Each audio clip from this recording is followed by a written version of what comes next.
Yes. Okay, so Celeste, we're just going to head on now and make a start. And I'm absolutely delighted to have you here. And I know this is a joint presentation with Glenys, who can't join us today, unfortunately, but she has important business and we just let her get on with it. And I do know that it's a co-production from beginning to end. And I suppose that's what's really interesting and important about your work and what we want to hear more about. So here we're going to hear about Decolonising Sociolinguistics, Australian Aboriginal English into the next decade. So thank you so much, and we look forward to hearing you. Thank you, Karen, for your very kind introduction. Hello, everyone. Good morning to you. Can you hear me well? Yes. Yes. Very, very well. Yeah. Excellent. Okay. It's the afternoon of Wednesday, 6th of July here in Perth, Western Australia. It's a beautiful day. My name is Celeste Rodríguez Louro, and I am connecting with you all from the still unceded country of the Whadjuk Noongar people, the First Nations people of this section of Southwest Western Australia.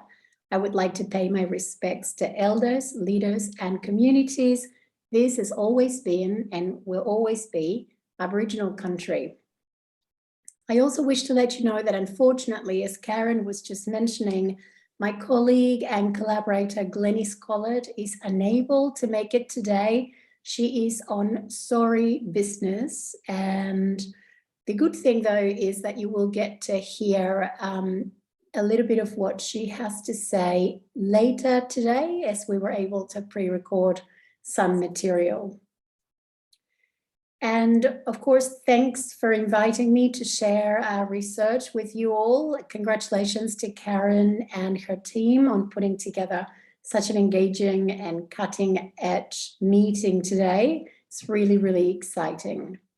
I'd like to acknowledge the support of the Australian Research Council, the University of Western Australia, and our newly launched language lab. We actually launched a language lab on Friday last week. So if you'd like to Google later on language lab, University of Western Australia, you get to see what we're working on. We've got a lot of exciting projects happening. So we're here to talk about Australian Aboriginal English, and I will tell you a bit more about Australian Aboriginal English, which I will be referring to as Aboriginal English, just for ease. I'll tell you about it in a moment, but I wanted to show you some of the people who very kindly spoke to us back in 2019 when we commenced our fieldwork for this research. And this is something that Glenys generally gets to tell people about, but it's something that I wanted to share with you today as well. And I should say that all photos are, of course, reproduced with speakers' permission. So here you can see some of the people that we interacted with, that we chatted with, that we yarned with throughout 2019 before the pandemic hit, which was a good thing for us to be able to go around metropolitan Perth. Perth is the city, as I said, that I am connecting with you from. And we were interested in understanding more about Aboriginal English as used in Perth, in the city. Aboriginal languages in Australia, in general, tend to be studied in more remote, regional contexts. We still know relatively little about how they are used in a city context, and so that's what we set out to do in 2019. What was interesting about this is that when the project launched, I had a meeting with Glenys, one of our very first meetings, where I said, okay, Glenys, I will be sharing with you some questions that I think we can include as part of a culturally sensitive, quote unquote, culturally sensitive sociolinguistic interview. And she said to me, you know what, I actually don't think that's a good idea. I think we need to just sit down and have a yarn with people and just talk with them without any pre-designed interview questions. As a sociolinguist, I'm sure you understand that did not come as a shock. It just came as potentially as an opportunity to kind of revisit how we do research in sociolinguistics. And I'll tell you a little bit more about it in a moment. The other thing I wanted to mention to you today is that in doing work with an Aboriginal First Nations colleague, what comes up and has been researched and talked about in the literature is the need to establish relationships, relationship building with the people you work with. And so I really like this particular photo because it sort of captures a moment, a summer evening last year, where Glenys and I were attending a function together, and my partner got to sort of document that particular moment when we're just talking about our research and our work and things that we would like to work on, how to go about it and all of that.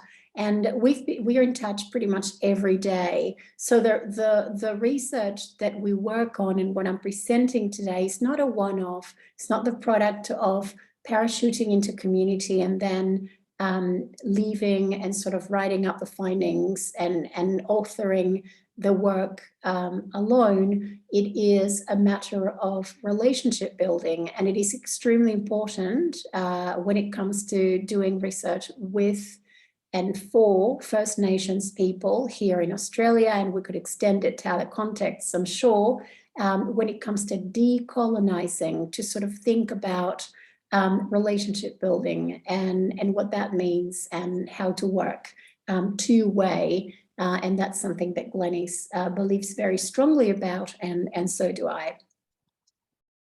So what exactly is Australian Aboriginal English? Aboriginal English is a contact variety which ranges from acrolectal, so a lighter variety, an acrolectal variety, to a heavier basilectal variety. The acrolectal, the lighter varieties, are relatively close to standardized Australian English. The basilectal varieties are closer to Creole with a K, which is an indigenous language, a post-contact indigenous language, which is English lexified and which is spoken across Northern Australia. So Aboriginal English, highly variable. We still know little about its variability, and we, with Glenys, we are particularly keen to understand more what happens at the acrolectal end. So the lighter Aboriginal English that is relatively mutually intelligible with standardized Australian English. But if you move towards the Creole, you know, the basilectal end of the spectrum, sometimes it's not possible to understand what people are saying. So here we are dealing with acrolectal Aboriginal English.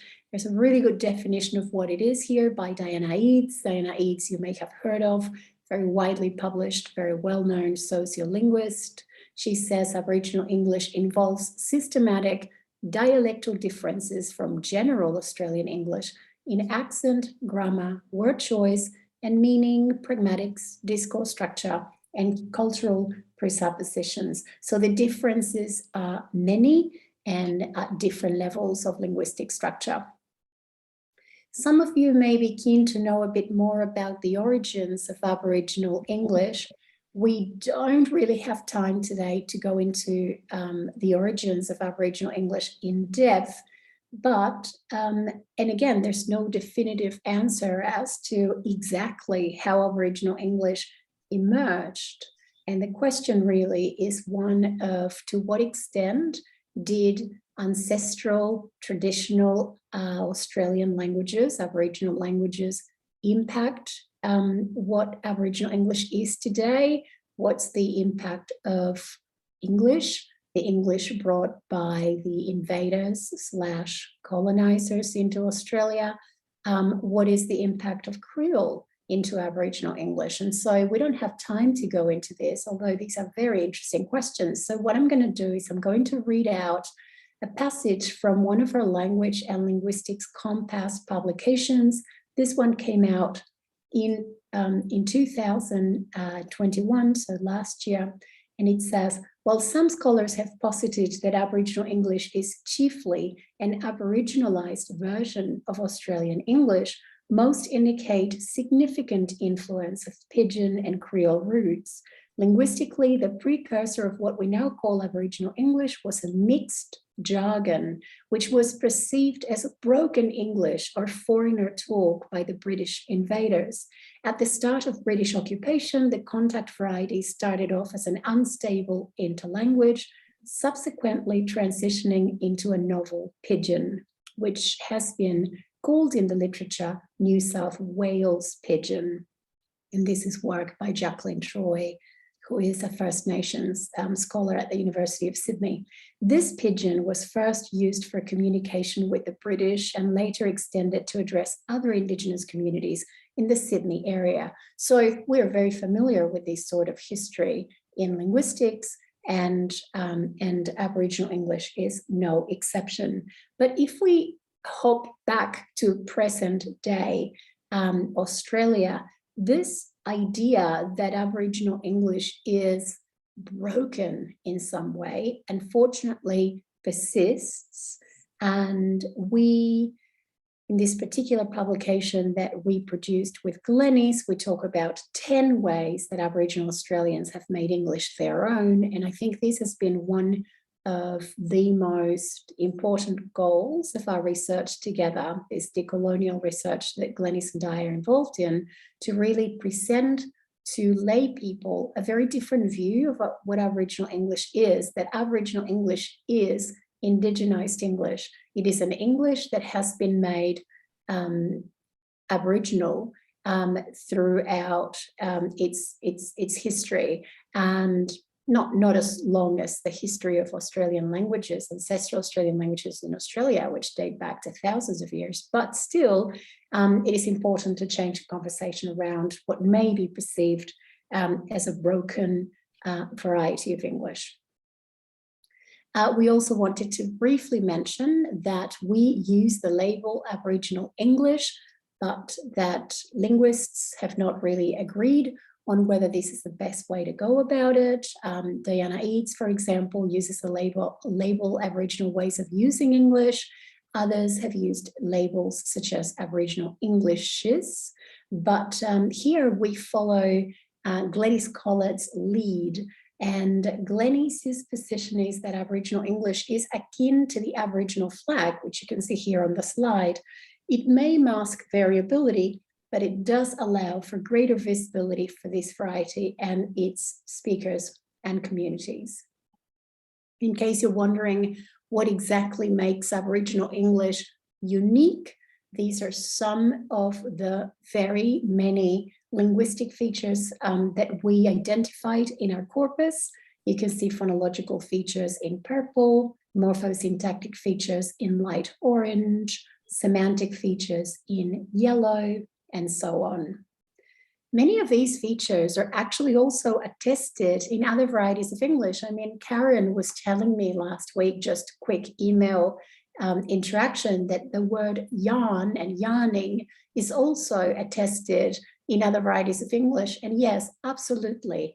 But what we claim here is that when these, the features that I'm showing on screen here are used together by speakers who identify as Aboriginal, we view them as being part of Aboriginal English. And again, I'd like to clarify that the Aboriginal English that we are describing here is used in Yunga country. This is the Aboriginal country that I am connecting with you from.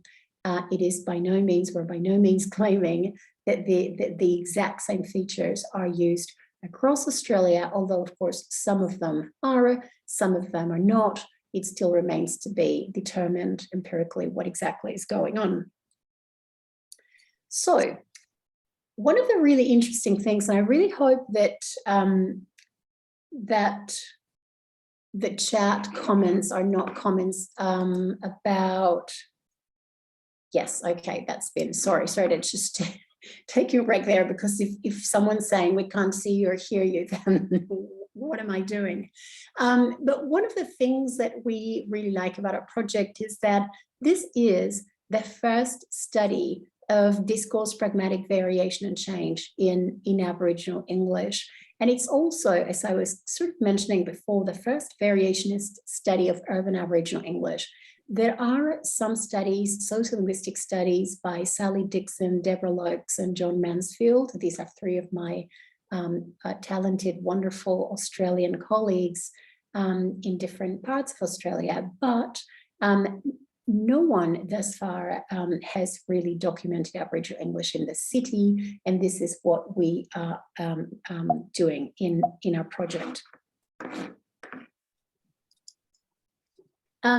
The other way that our study is a first, in a way, is this idea of working together, decolonizing sociolinguistics. And we were lucky enough to have our research published in Journal of Sociolinguistics last year. So if you would like to know more about the way we work together and how we are claiming that our work is decolonial or decolonizing linguistics or sociolinguistics, please have a look. It is really, really interesting way of presenting what we did, because you will see both Glenys's and my own first person sort of accounts of how we went about conducting the research. So today we want to present three different yarns to you, three different ways of understanding what we're doing. One is about yarning itself and what exactly it is and how we used it.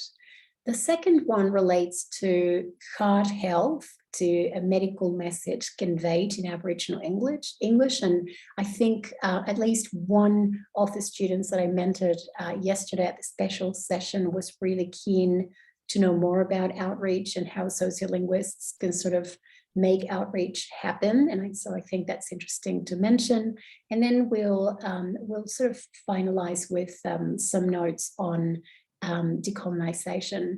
These are not necessarily linear stories. They're not linear yarns. They're all interconnected and they're very messy at times. But of course, this is an academic presentation in a Western context, so we will try. At the very beginning, when I showed you a photo of the different people that we had interacted with, I said that Glenys Collard said to me, I don't think a sociolinguistic interview is going to work. And she actually went on to say that she would be shame to use a questionnaire on her people. And shame in Aboriginal English is this idea of embarrassment, but like collective embarrassment. So she said to me, that would just be a shameful thing to do if I had to use a questionnaire to interact with my people. Remember that our data collection was carried out by Glenys mostly, and I was mostly a spectator, although I was part of the yarning when it became, when there was an authentic need for me to be involved. So I did not wish to not be there. Glenys thought it was good for me to be there and interact with people. But at all points, I was guided, and we were guided by Glenys and what Glenys knew about Aboriginal English and yarning. She's been doing this work for 35 years, but also she's a member of their community, so she knew exactly what to do. When we look at sociolinguistics more generally, the kind of work that we were doing in 2019 is not just absolutely unheard of. It actually draws inspiration from foundational variationist research. And this is coming from some principles that maybe are less well known in sociolinguistics, but still extremely valuable and replicable, I think. And these are principles, the principles of error correction and linguistic gratuities, this idea that we want to give back to the communities with whom we work, and the question of how you do that. So although we are not necessarily asking the question of how we give back, we are asking the question of how do we work together, and is the work that we did together in any way allowing us to express gratuity, to express this idea, to be thankful and potentially, bringing about change. There's some research as well into how variationism can be adapted to work with minoritized languages and communities, and that's the work of Jim Stanford, John Mansfield, Marian Markhoff, and Dennis Preston. You've got all of the references on there in case you're keen to learn more. It's all very valuable, extremely interesting take on how variationism and sociolinguistics can really make the world a better place. So once again, we stayed away from using a questionnaire. I just wanted to show you here the sort of setup that we used, which included video recording as well as audio recording. In the image on the left, you can see here that I am a part of that group of people who are listening to the main speakers. Some Glenys' family members are in that room. My partner is in that room. So this is just the way that we were told the research should be conducted to begin with, where we sort of all get to know one another or are present as family or a group together. The Aboriginal Australia in general is extremely benefits or favors these sorts of group-based interactions. And you can see sort of a similar setting on the right where we are interacting. Glenys, actually, I'm taking the photo, but Glenys is interacting with 4 ladies who were spending some time at City Park, and they were telling us about their experience. So that's sort of how we set it all up. And so before I mentioned yarning, what exactly is yarning?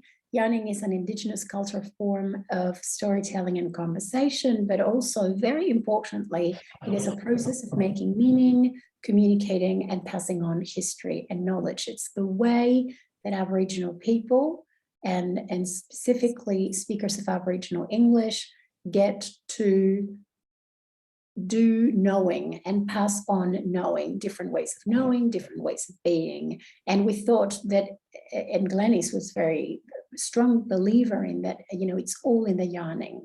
You can see here an illustration, that's something she drew for me in 2019 when we were trying to understand what it was. And yarning is just so much more than just storytelling and conversation. Again, it remains an empirical question exactly what it is, and we hope to find out more through another project that hopefully will be funded, so we can do even more of this research. What was really good about yarning is that it allowed us to tap into Aboriginal English speakers' vernacular language without using a sociolinguistic interview, which would be putting people on the spot and potentially creating embarrassment. And as I was saying before, our decisions grew organically from our work as a bicultural team. I am a migrant woman originally from Argentina, and Glenys is a younger woman from here. So bicultural team within a two-way research model that emphasizes informed decision-making with Glenys Collard's insider's perspectives at the core. So it's not as though, Glenys was just a research assistant. Glenys was integral to decision-making. And this sort of model is inspired also by practices within field linguistics, especially in Australia, where language consultants and field linguists work together, collecting, transcribing, and analysing data. And we know that field linguists are experts at tapping into a community's culturally entrenched ways of communicating. And there are some references there to the work of Nicholas Evans and others here in Australia, which may be of interest. They're not sociolinguistic studies, but they're certainly anthropological linguistics. And I think, there are a lot of areas of interest and of interaction that are worth considering. The insider's perspectives that we gained during our sociolinguistic fieldwork were really, really important when it came to communicate medical message. And I'm going to be talking about the medical message in a moment. But what happened is that Glenys created 2 scripts for videos produced fully in Aboriginal English. And it was super interesting to connect fieldwork, linguistics expertise, and the production of these videos. And I will be telling you about that in a moment.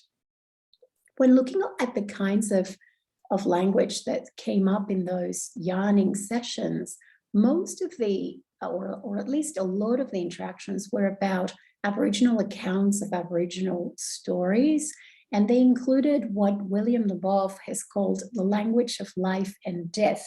Really interesting things like spirit yarns and death, including the very sad stories of loss of young Aboriginal lives through tragic accidents and death in custody. So collecting these materials was no walk in the park. I suffered greatly from white fragility. That is actually the name of, although I don't necessarily consider myself to be white, but I guess I'm white in the sense that I am not Aboriginal. And I strongly recommend a book called White Fragility, which is a New York Times bestseller, I believe, and which deals with this sense of discomfort that we may feel in hearing these sorts of yarns about death and accidents and things like that. So our data are very much full of those. Here, once again, you can see the two of the elders that we spoke to, both aged in their late 80s.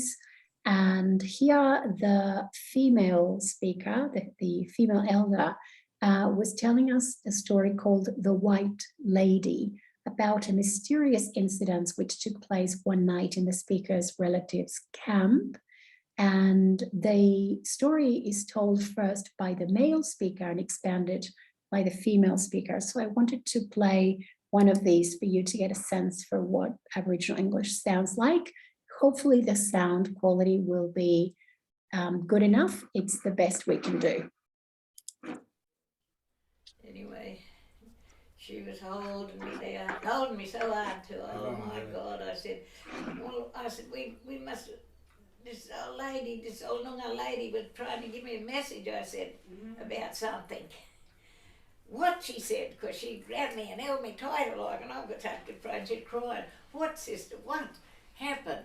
I said, something took us to the bush, I said, way over here. Where? Show me, she said, because we didn't know. Show me, sister, show me. So I'm walking in front of her, and she's crying, and I'm crying too, over the other side of that camp. And I'm walking along, and I'm scared too. And she's crying, and oh, where? Show me, sister, lead me. Where you went? I'm walking along. Well, I got to read you away again. I couldn't move any further, and I couldn't tell her that, you know. No, I couldn't go any further. She grabbed me again. She said, look, if you went a little bit further, that's where we found our little girl in the middle of the night. Sister, if you'd have went a little bit further there, you'd have found our little girl. I said, no, something stopped me. Something wouldn't let me go any further there. Something evil was there, something it was. It wouldn't let me go near there. Anyway, she grabbed me again. Look, my little girl, that's where we found her. 12 o'clock in the night. They had fire sticks and all burning to find her. And she was sitting crying there in the night.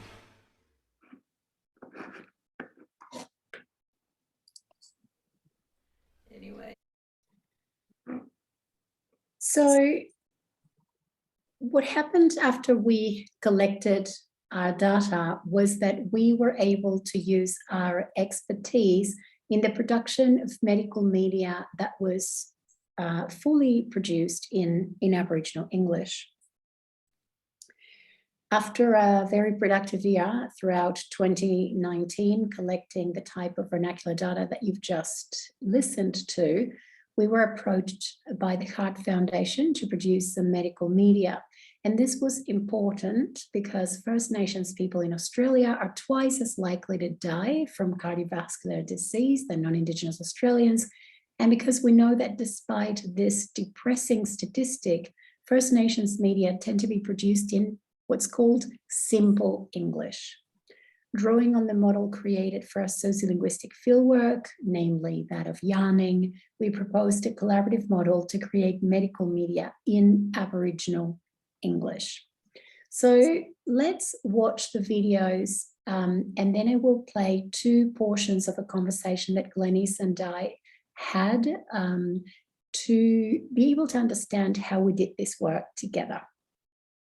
And the reason we decided to present the materials as a conversation, as a yarn, rather than as further slides with text, is to embrace different ways of transmitting information, different ways of knowing in academia. So we also believe very strongly in that. So this is the first video that we produced for the Heart Foundation. Hey, you fellas, what you doing? Wait there. I've been trying to catch up to you, eh? I had to tell you about this thing now we all gotta have, okay? Juan, sit down here and we'll have a yarn and I'll tell you all about it, innit? That heart check. They reckon we all gotta have it, true. All our mob everywhere, like all gotta have it. I'm telling you this because I've had one done too. True, we don't like going to the doctors much, but we gotta go for this one. I was cruel frightened too. We all gotta have this one done now. Sooner than later or it'll be too late. It's the same like they do for our little fellas when they're just born, you know? Same sometimes when you get sick.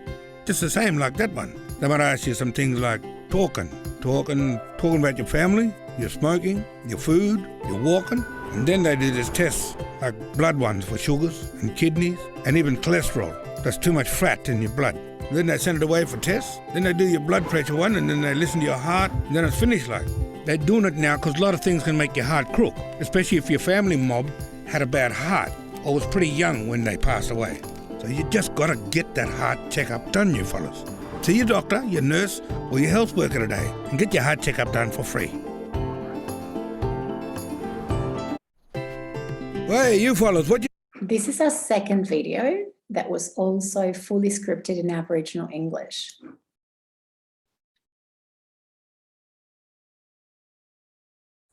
Hey, how all your mob doing? Hey, Uncle Hart is here.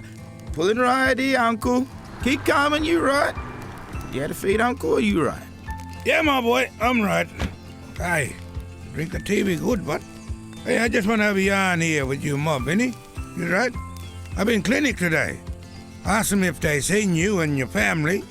You had that heart check done yet? Yes, Uncle. All us mob did. I'm pleased you got that heart check done. Because we hear a lot of yarns about having a heart attack, innit? True ones, too. I had a heart attack a long time ago now. That's why I want to tell you, mob. You was about this high when it happened. Lucky for me, my old brother was there, your father. Lucky, he seen me crook, and he looked out for me. Got me help quick way. Now it's my turn. I gotta look out for yous now. That's how it is, see? You know, Auntie had that heart attack last week. Women get them heart attacks too. She got feelings like tight feelings. Tight here, and like up here, and heavy like somebody sitting on your chest. All sort, all round here. Oh, and some have bad pain too. Pain can come from your back way too. Can run up this way, all up your neck way, and down round your shoulder, or down your arm like. You might be sweating, breathing a bit funny, or feeling crook or dizzy. True, I had some of them feelings. You might have some, but not all of them. Hey, clinic mob got them posters too. Shows you all these things that we've been yarning about and what to do. If someone got them signs like, we can help them too, eh? We gotta get them help real quick. It can save their lives, eh? Good for our young'uns to know about it too, innit? Right. Well, I better get along now. I'm heading way out to that old bush block work camp. I'll catch up with you later, Uncle. Or we might see you at the clinic getting a heart check. Yeah, see ya! See you all, you mob. If you have any signs or feelings of a heart attack, stop what you're doing, tell someone, and call 000 for the ambulance. Get help quick. It could save your life. So those are the videos, and what we then did, just so that we could share with you a little bit more today, is to have conversation about the process of creating these videos and what it meant for us. I have 2 of these videos, but I think I will only play, just in the interests of time, I think I'm going to play the one about working together, which relates quite nicely to the third part of the presentation about decolonisation.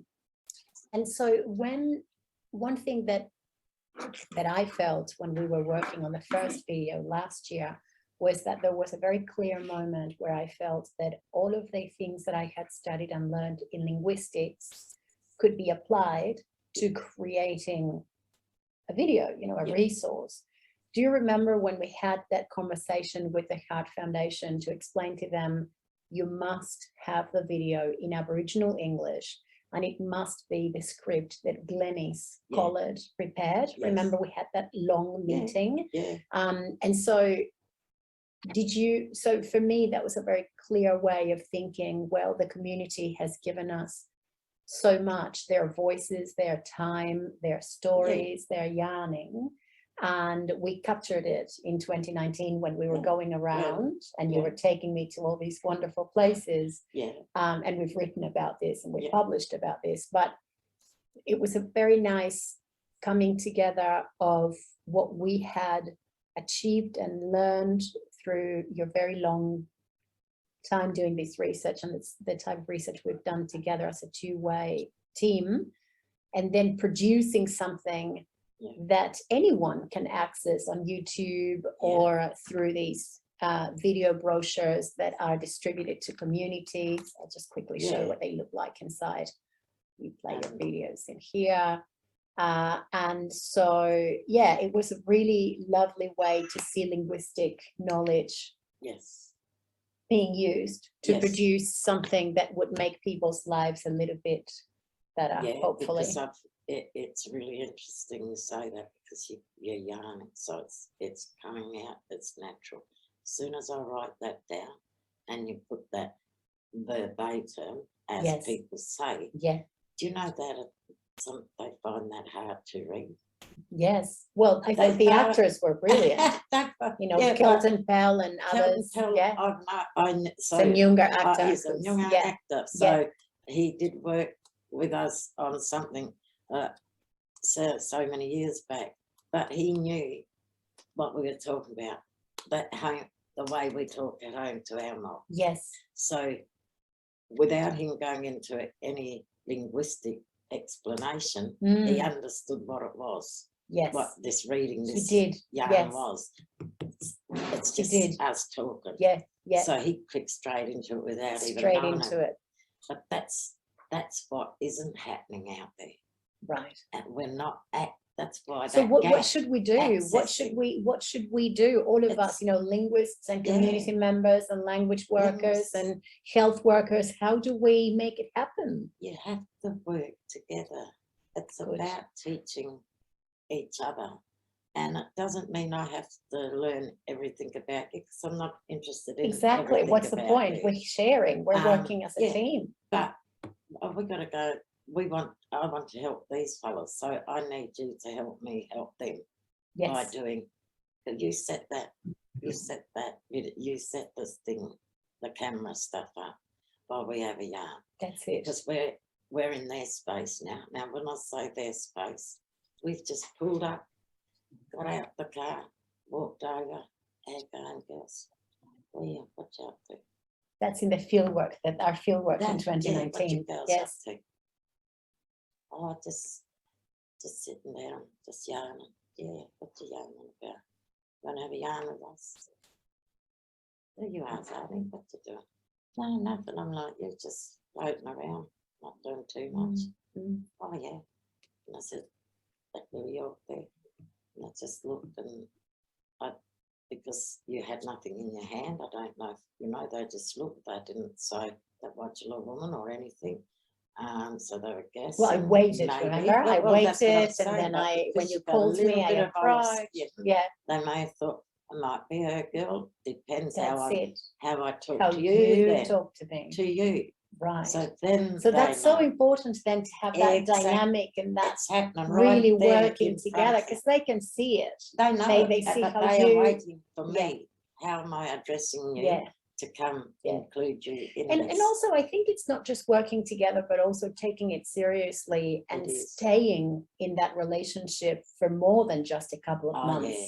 No. Right? I mean, I've done it for it's years. you've It's worked for years, importance of like it. with all of the people you've worked with. It's Yes. always been long term. Well, it's And it's so I think that's quite Yeah. different, because in non-Aboriginal relations and they're working, well, I have to say I've got long-standing working relationships with most people. I Yeah. seem to be the kind of person who appreciates that. But it's also true that you can kind of get something done and then kind of get out of it and Yes. immediately move on to the next thing. I think in this kind of community work, you're kind of in it I- for the long I'm always run, I've been you in it know, for a long, and long time. it's a different type of commitment. Yeah. Okay, well, thank you, Glenys. No worries. And so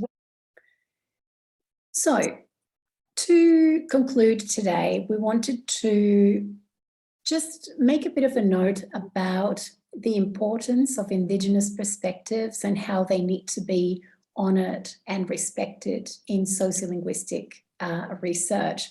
And this really comes from the idea that settler colonialism and any kind of colonial structure is not an isolated event. It's something that is very much systematic and in place, and that we will have to deal with sort of on a continuous basis. So being aware of that is important, especially when we consider what Linda Tuhiwai-Smith argues about how we should approach research and work with minoritized communities, and especially the idea that we as researchers, as academics, as sociolinguists, may be able to improve the conditions for social justice. And this cannot be underestimated. It is extremely important if our research can be in some way transformative. And so that's sort of what we argue in our Journal of Sociolinguistics publication. One thing we did in 2020 is share a blog post on Language on the Move, which is curated by sociolinguist Ingrid Pillar. Some of you may know about it. By the way, a really good outlet for sharing any research you may be working on, as it can garner a lot of attention quite quickly. What we did in this blog post was reflect on some of the painful histories that were shared with us during fieldwork. And one of these was to do with children being taken from a grandmother that we recorded. So this comes up spontaneously in one of the yarns. It's about evicting a woman from a home and police dragging the woman by the hair as her grandchildren looked on. So a lot of the stories that came up during our fieldwork were really, I've just seen the note, about 5 minutes, thank you very much. We're really reflecting some of the very sad scenarios that play out in Indigenous Australia every single day, still today. We also want to mention before time is up that we are not in any way claiming to having even remotely addressed this systemic racism that exists, but we have tried to include Indigenous perspectives. We've used a two-way model of cross-cultural collaboration, and I think we have created very many avenues for further collaborative projects involving their community. which is so important. One particularly memorable time for us was the night we recorded these 4 women in the Perth City Park. They were stopping at, as I was telling you before, it is sunny in this photo, but as soon as the sun set, it was cold and rainy, and working from the comfort of our own homes, wondering how these women would make it through the night was a powerful reminder of our privilege. Of course, within its limitations, our model did allow for the inclusion of Indigenous perspectives and this 2-way model that we wanted to share with you today. Our take-home message for all of you today, and this is my last line, is that it is so important to include Indigenous perspectives in linguistic research. And I would dare extend that to include the perspectives of minoritized communities and groups and people and speakers in sociolinguistic research. Thank you so much.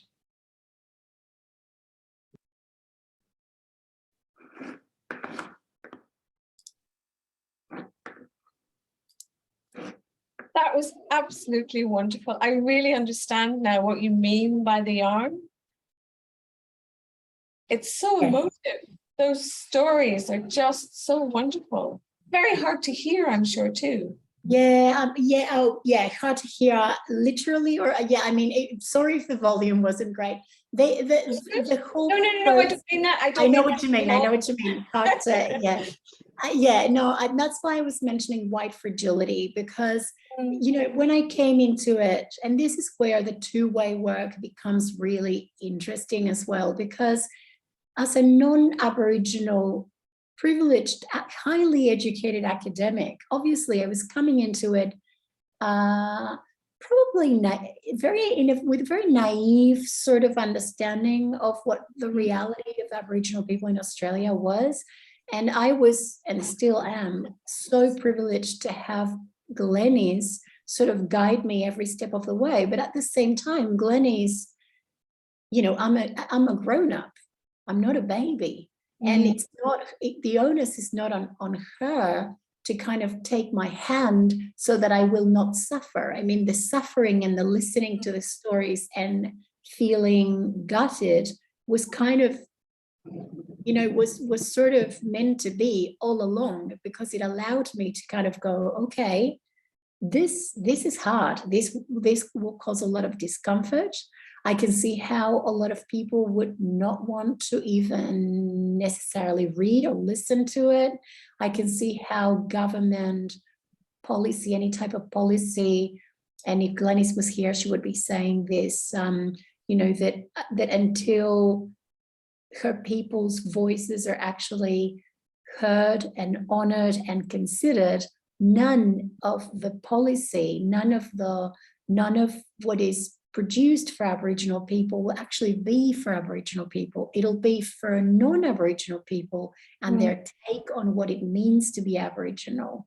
And so this is a huge issue, which as a sociolinguist, I'm sure I'm not alone. I'm sure that a lot of you in the room, or those of you who will be listening to this later, you know, we've all encountered death, retellings of death, or I mean, isn't the entirety of sort of the toolkit of a sociolinguist based around getting the most vernacular language? But in addition to getting the vernacular language, there was some other transformation going on.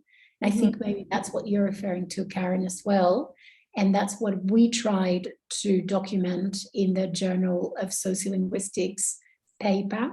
And what we're trying to do now is we write our book for Cambridge as well, so that our chapter on yarning sort of includes a bit more about how deep it is. I'm going to offer everybody else a chance to speak now. I was just so excited, I wanted to say something. Mario. Hi, hello. Good afternoon. Thank you for your paper. It was very interesting. I really appreciate this idea of the valuing the indigenous perspective. So I was just wondering, in your experience, what is the indigenous perspective on Aboriginal English? How do they feel about Aboriginal English as a notion? That is such an excellent question, because it really depends who you ask. So Glenys Collard has been working on Aboriginal English for 35 years. She has this really interesting yarn that she tells people, that she was hired to do some RA work for Alan Denge. Alan Denge is quite a well-known Australianist, a very well-known linguist here in Australia. And they were working together, and Alan was trying to document Nyungar language, which is the ancestral indigenous language of this country that I am connecting with you from. But as he was going through the text, he kept telling Glenys, this is not Nyungar, this is Aboriginal English, that's Aboriginal English, that's Aboriginal English. So the way this happens is that, obviously, because of just sheer language shift from Nyungar to English, you know, Aboriginal English, for Glenys at the time, she was thinking of Aboriginal English as though it were Nyungar. So, you know, for her, this was the way that Nyungar people communicated, although, you know, the etymology of the words and everything was actually English. So that kind of gives you a sense, I guess, for how profound, how indigenized English is. Now, if you were to ask a different type of First Nations person in Australia who maybe speaks a language like Murrin-Pata, which is a language spoken in Northern Australia, that has a healthy number, about 10,000 speakers, and has no interest in that language disappearing, they'll say, what Aboriginal English? That's just English. And that is threatening our own ancestral languages. And both are valid, you know, both positions are valid, because at the end of the day, people, you know, the linguistic ecology is different around Australia, depending on which communities you're visiting. According to Glenys, Aboriginal English is a lingua franca, and it really is, in that it allows you to kind of express Aboriginality no matter where you are in Australia. So, you know, it's kind of part of being Aboriginal. Having said that, it's all relative, right? It's relative to, are you in a multilingual community where you may, you know, people ancestrally, Aboriginal Australia has always been multilingual. There were around 400, we used to say there were around 200, I've got it written here on my cup that I'm drinking water from, you know, before European settlement, I did not make these cups, but it says before European settlement, Indigenous Australians spoke over 250 languages. Now, Claire Bowen at Yale, she's an Australian linguist at Yale, she's in her latest work, it's a handbook for Oxford, Handbook of Australian Languages, she's claiming it was more like 460 different varieties. So multilingualism has always been integral to being Aboriginal. The problem is that with invasion and with the removal of people's rights, removal of people from ancestral country, and country includes, you know, land, waterways, and skies. So just taken away and taken to missions where they were forbidden to speak their ancestral indigenous languages. Same thing in Canada. I am from Argentina. I mean, Argentina, I guess we didn't even give them, give indigenous people much of a choice. There was just, sheer murdering. But the point being, it really depends who you ask. And there's another angle to your very excellent question, which is that if you were to ask, and you may find an Aboriginal person who thinks that the language, the English that they speak is simply broken. Yeah, it's broken English. It's not good enough English. And this is something that's probably also stemming from the school system, trying to impose, trying to, instead of the school understanding, there is a dialect that is Aboriginal English and a different dialect, which is standardized Australian English. for some teachers still, Aboriginal English is just broken English. And so once you have that kind of stigma as sociolinguists, we know what happens as well. So it really depends on who you're asking, but we're trying to change things around a bit so that Aboriginal English is out there and appreciated for, you know, for what it is, which is an emblem of identity. Yeah. Thank you. Time for one really tiny quick question, if we have it. We don't? I don't think. Nothing was in the chat, was there?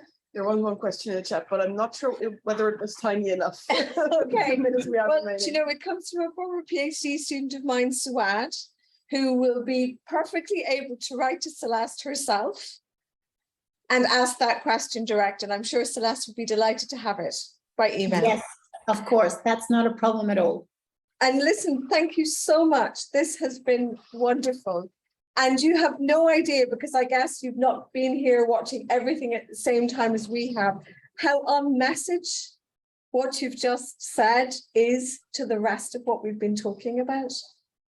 That's lovely. Thank you so much, Karen. Thank you, everyone. All the best with your research. And yeah, feel free to reach out. All comments and reaching out, welcome. Take care. Thank you so much. Enjoy the rest of your evening. You too. Goodbye.